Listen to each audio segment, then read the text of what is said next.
Move, cripple.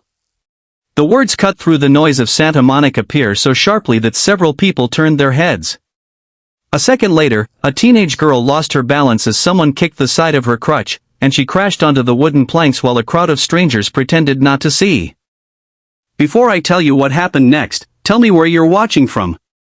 Drop your city or country in the comments. I always love seeing how far these stories travel. And stay with me until the end, because one small seashell in a girl's pocket would end up changing more lives than anyone on that pier could have imagined. If you enjoy emotional human stories, consider subscribing to Kindness Journey.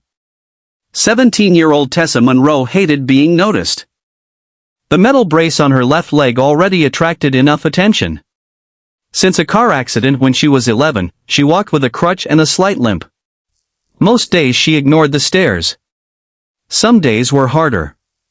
That Saturday afternoon was one of the harder days. Tessa sat near the end of the pier, sketching the ocean in a worn notebook. Drawing was the one thing that quieted the noise in her head.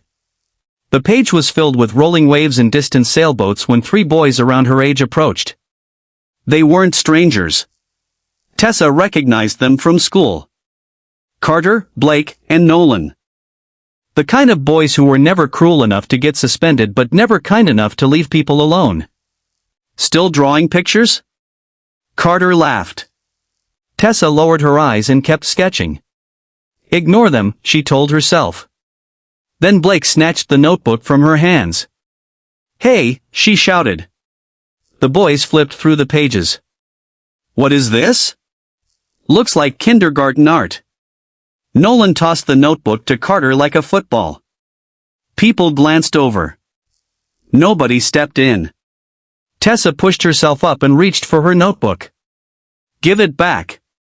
The boys smirked. Then Carter looked at her crutch. Or what? The next moment happened so fast it barely seemed real. His foot struck the rubber tip. Tessa stumbled. Another shove. Another laugh. And then she hit the ground. Move, cripple. The words echoed across the boards. Her palms stung. Her face burned hotter than the California sun. Around her, people looked uncomfortable. A few shook their heads. Most kept walking. That might have been the end of it. Except someone else heard it too.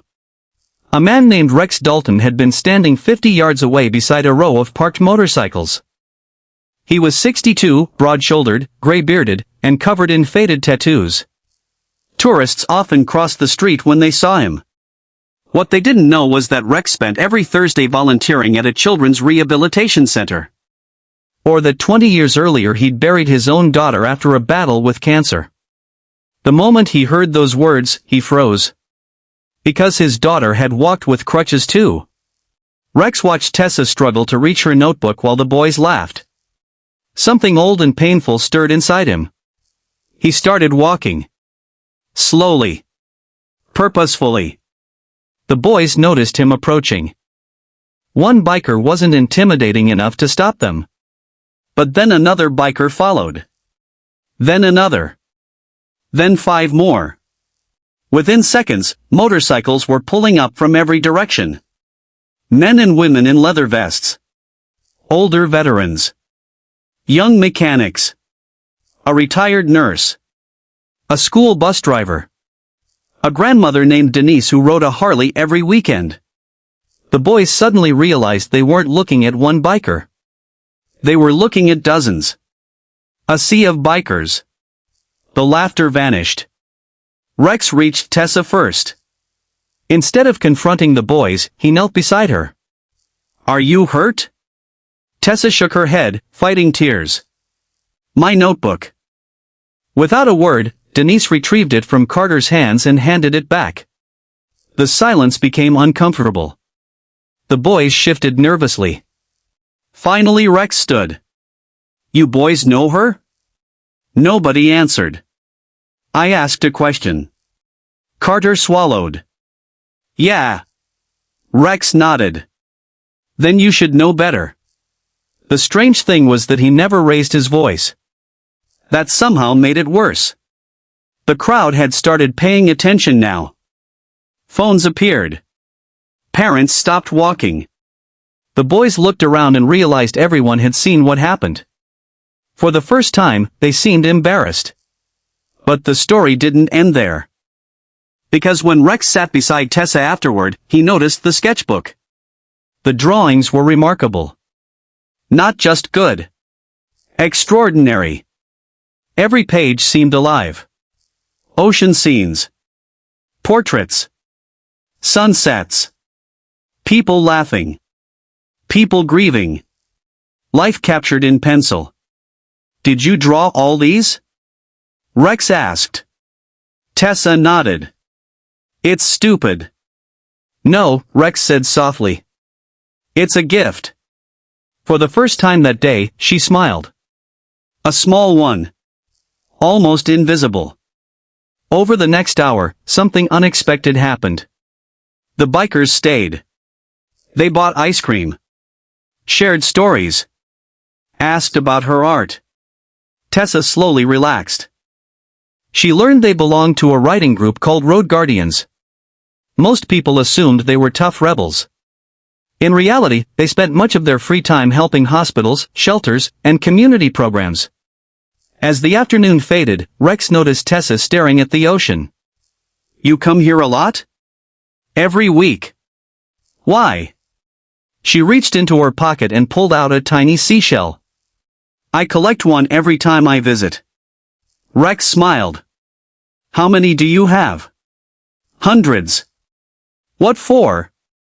Tessa looked toward the horizon. My mom loved the beach.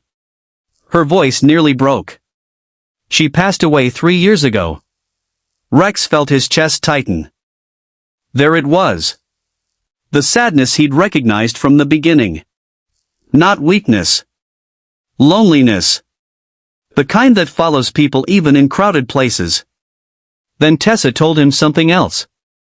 Her mother had always dreamed of opening a small community art center for children with disabilities. But she died before it could happen. Tessa carried the dream alone. And believed it would stay a dream forever. Rex listened quietly. Then he made a phone call. The following month, something extraordinary began. The Road Guardians organized a charity ride across Southern California. Hundreds of bikers joined. Local businesses donated. Artists contributed pieces. Teachers volunteered. Even strangers who had seen videos from the pier sent support. The fundraiser exceeded every expectation. And 6 months later, a small building near Santa Monica opened its doors. The Seashell Studio. Named after the collection Tessa carried in her pocket. The first day, dozens of children arrived with wheelchairs, braces, crutches, and challenges of every kind. Inside, none of those things mattered. They painted. Drew. Created. Belonged. Tessa became the youngest volunteer instructor there. And on opening day, Rex stood quietly in the back, watching. No speeches. No spotlight. Just pride. Then something happened that nobody expected. 3 familiar faces walked through the door. Carter. Blake. Nolan. Tessa froze. The room grew awkward. Carter stepped forward first. He looked nothing like the confident boy from the pier. I owe you an apology. The words came slowly. Honestly. We were awful. The other boys nodded. We saw the videos, Blake said. We saw what happened after. We just wanted to say we're sorry. For a moment, nobody spoke. Then Tessa looked around the studio her mother's dream had become. At the children laughing. At the paintings hanging on the walls. At Rex standing nearby. And she realized something. The worst day of her life had somehow led her here. Okay, she said. Not because she forgot. Not because it didn't matter. But because carrying anger felt heavier than carrying a crutch. Years later, visitors entering Seashell Studio would see a framed drawing near the entrance. It showed a teenage girl sitting on a pier with a notebook in her lap. behind her stood dozens of bikers facing the ocean. And hidden in the corner of the picture was a tiny seashell. A reminder that one act of cruelty can wound someone, but one act of courage, multiplied by many people, can change an entire future. If you were in Tessa's situation, what would you have done? Share your thoughts in the comments, and if this story stayed with you, subscribe to Kindness Journey for more emotional human stories that remind us how powerful kindness can be.